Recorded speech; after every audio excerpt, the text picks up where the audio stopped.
기술적 분석입니다. 자, 시장 상황 빠르게 한번 살펴보도록 하겠습니다.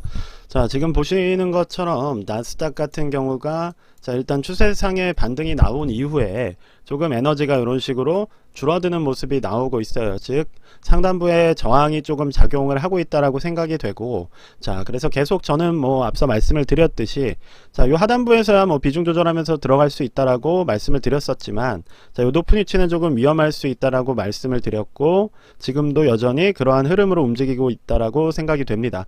자, 즉 시장이 어떻게 보면 V자 반등으로 올라오던 속도 자체가 이렇게 둔화가 되고 있기 때문에 자, 요 에너지가 조금 빠지게 되면 다시 조정이 나오는 흐름으로 갈 수가 있다는 거예요. 자, 그러면 이후에 조정이 나온다고 한다면 우리가 확인해야 되는 부분은 계속 말씀을 드리지만 저점이 높아지는지 혹은 저점이 낮아지면서 계속해서 시장 에너지가 하방으로 향하는지를 꼭 확인을 해야 된다라고 말씀을 드렸습니다. 만약에 이렇게 저점이 높아지는 흐름이 나온다면 이때는 조금 어느 정도 배팅을 해볼 수가 있겠죠. 그래서 뭐 이때 가서야 매수를 할 수 있거나 아니면 여기서 매수를 하셨다면 뭐 지금 수익을 보고 계실 거기 때문에 제가 강조드린 시나리오는 일단 이 높은 위치에서는 조금 위험할 수가 있다. 항상 제가 이때부터 강조해오고 있는 부분이에요. 자, 매수는 어디서? 추세상 하단부에서 잡으라고 강조를 드리고 있는 겁니다. 왜냐하면 상단부에서 잡게 되면 보시는 것처럼 이득을 보기가 어려워요.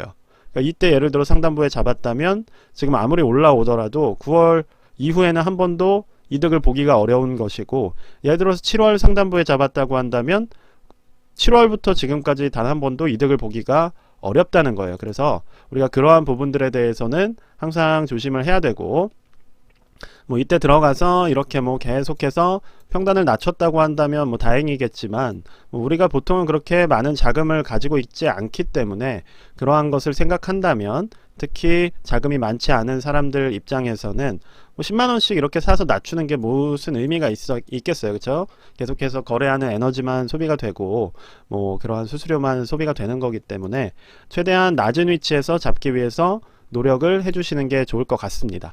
자, 그리고 QQQ 같은 경우도 지금 유사한 흐름이에요. QQQ 같은 경우는 나스닥보다 조금 센 추세로 이 부분을 돌파를 했지만 조금 에너지가 이렇게 줄어드는 모습이 나오고 있는 상황입니다. 자, 그래서 지금은 뭐 추세상으로 봤을 때는 이러한 상단부에서 우리가 굳이 들어갈 필요는 없다라는 말씀을 앞에서도 드린 거고, 지금 QQQ는 그렇기 때문에 자, 이러한 지수 자체를 보고 매수를 하기에는 조금 지나간 시간에 속해 있다 라고 말씀을 드릴 수가 있을 것 같아요. 자, S&P 500도 지금 유사한 흐름이고 다우 역시도 유사한 흐름입니다.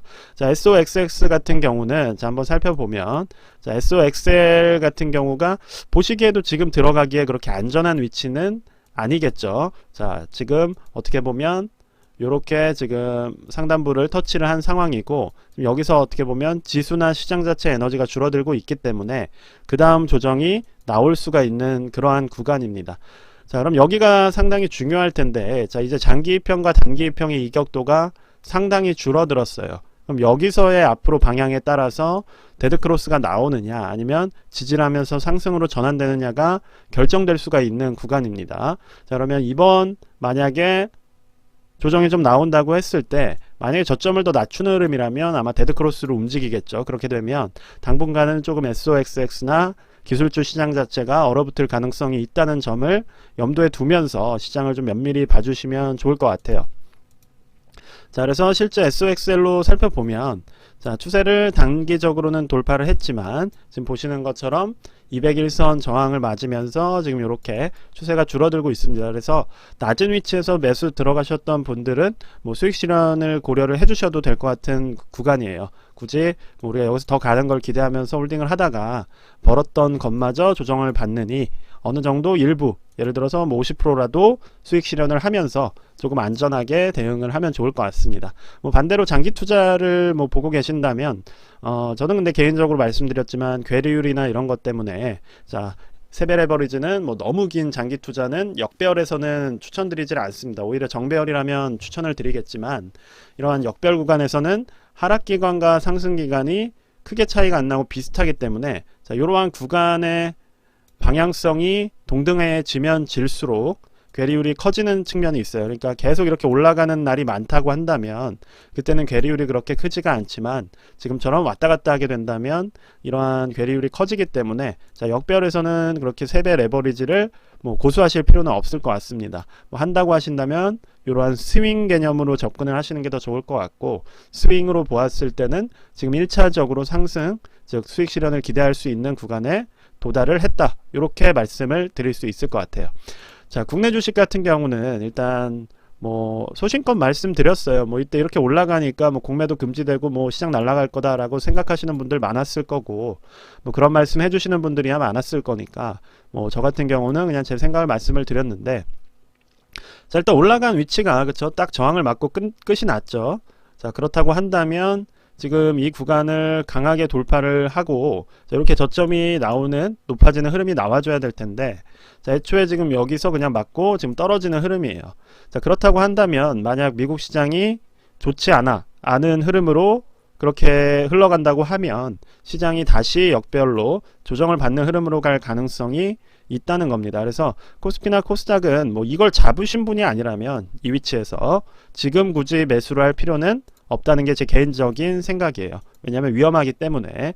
그래서 코스닥 같은 경우도 200일선에서 정확히 저항을 맞았고 저항 이후에 지금 이렇게 하락이 나오고 있고, 그리고 수급 자체도 또 중요한데 지금 이 구간에서 다 개인들이 매수를 하고 있어요.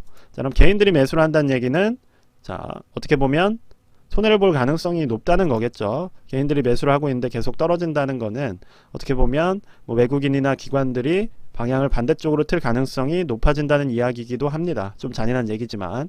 그래서 그러한 부분들을 생각을 한다면 조금 국내 주식 같은 경우는 조심을 하시는 게 좋을 것 같다는 게 제 개인적인 의견입니다. 자, 그래서 일단은 저항 라인에서 뚫지 못하고 지금 국내 주식 같은 경우는 조정을 받는 흐름이고, 자, 이후에 미국 시장이 만약에 상승이 아니라 조금 추세상의 하단으로 전환을 한다고 한다면 국내 주식 역시도 다시 저점을 확인하는 흐름으로 갈 수가 있다는 점을 생각을 하신다면, 단기적으로 올라갔기 때문에 우리가 좀 잃을 거라는 두려움으로 매수를 들어가기에는 조금은 좋지 않은 위치다. 즉 여기서 드리고 싶은 말씀은 이게 올라가는 걸 보더라도 그냥 무덤덤하면 되는 거예요. 굳이 내 원칙에 맞지 않는데 제 입장에서 이야기를 하는 겁니다. 신경을 쓸 필요가 별로 없는 겁니다. 왜냐하면 저 같은 경우는 이러한 추세에서는 들어가지를 않기 때문에. 그리고 여러분들 이렇게 흘러내리는 종목에서 지금 이러한 상한가를 노린다고 하는 게 뭐 얼마나 확률이 높은 싸움이며 지속 가능한 투자법인지를 생각을 해보면 이런 부분들을 크게 신경 쓸 필요는 없다는 거예요.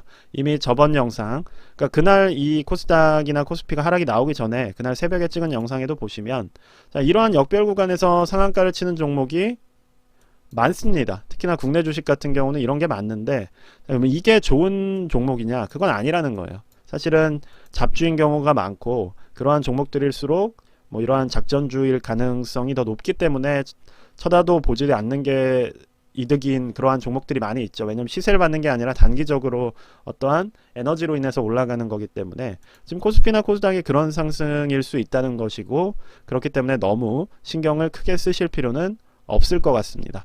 자, 그럼 테슬라를 좀 말씀을 드려보자면, 테슬라는 지금 뭐 매수하기에 적절한 위치는 아닌 것 같아요. 즉 어떤 말씀을 드리는 거냐면, 시장이 V자 반등이 어쨌든 이전 고점 라인까지 가까이 왔는데 테슬라는 어때요? 지금 보시는 것처럼 여기서 반도 못 가고 좀 에너지가 죽어버리는 모습이 나오고 있죠. 이 말은 자, 상단부에 있는 저항대가 꽤 강하다는 겁니다. 자, 보시는 것처럼 요 구간에 위치해 있는 이 매물대와 저항대가 꽤 강하기 때문에 지금 테슬라 같은 경우가 이 부분을 돌파를 하지 못하고 지금 220달러 인근에서 지지를 만들어내고 있는 상황이에요.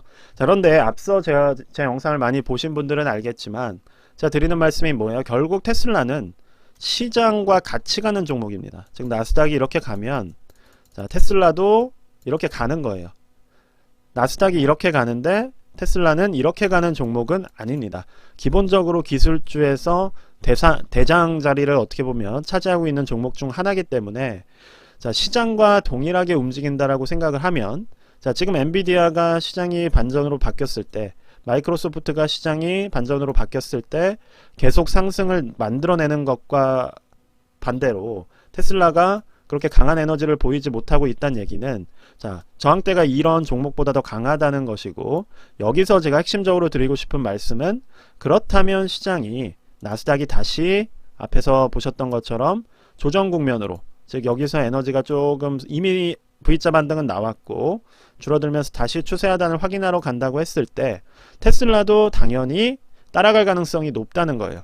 그러면 이제 다른 종목 같은 경우는 여기까지 왔는데 테슬라 같은 경우는 지금 이렇게 된 상황에서 시장이 조정이 나온다면 테슬라가 이렇게 갈 거라고 생각하는 것보다는 이렇게 갈 거라고 생각하는 게 확률이 더 높겠죠. 자, 그래서 좀 더 싼 가격을 노리라고 말씀을 드렸던 것이고, 지금 보시는 것처럼 테슬라의 주요 저항 라인이 또 $160 인근에 잡혀 있기 때문에 자, 이렇게 좀 더 저렴한 가격에 매수할 수 있는 기회를 노려보시는 게 저는 더 좋을 거라고 생각이 됩니다. 자, 뭐 안 갈 수도 있겠죠. 그렇지만 제가 생각하기에는 시나리오상 좀 더 싼 가격에 매수하는 걸 노리는 게 더 확률이 높을 것 같아요. 자, 그래서 만약에 이 부분에서 지지가 나온다면 다시 싸다라는 매수세가 들고 이게 올라가기 시작하면 나도 돈 벌고 싶다라는 매수세들이 붙으면서 또다시 큰 반등을 만들 수가 있기 때문에 자, 이때가 그러한 상황이었죠. 이때 테슬라 매수하라고 분명히 말씀을 드렸었습니다. 자, 그래서 지금 그러한 흐름으로 움직일 수가 있다는 거예요. 그래서 너무 서두르실 필요는 없고 조금 시장을 지켜보시면서 현금 보유하시고 좀 제가 뭐 항상 저번 영상에서 이미 잔소리 많이 했기 때문에 오늘은 하지 않겠지만 좀 무겁게 투자를 하시고 소신껏 투자를 하셨으면 좋겠습니다. 네, 그래서 일단 오늘 영상은 여기까지만 말씀드리도록 하겠습니다. 네, 영상이 도움이 되셨으면 구독과 좋아요도 부탁드리겠습니다. 감사합니다.